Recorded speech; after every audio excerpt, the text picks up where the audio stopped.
Просто Раньше хоронили под музыку. Сейчас так не делают.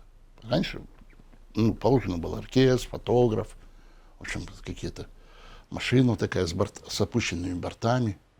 Там коврами ее укрывали, ложили гроб и открыто везли по городу вот так вот. Сзади шла колонна друзей, впереди там венки. Медленно, это все, я это помню. Оркестр. Если когда-то не хватало кларнетиста, меня приглашали, я играл. В общем-то, потом уже оркестр стал штатный. Образовали контору. Раньше не было штата. все похоронная контора. Лева Гнатюк занимался. Ну, нет, музыкантами, чисто музыка. И был такой человек, который приглашал там людей, отыгрывали все.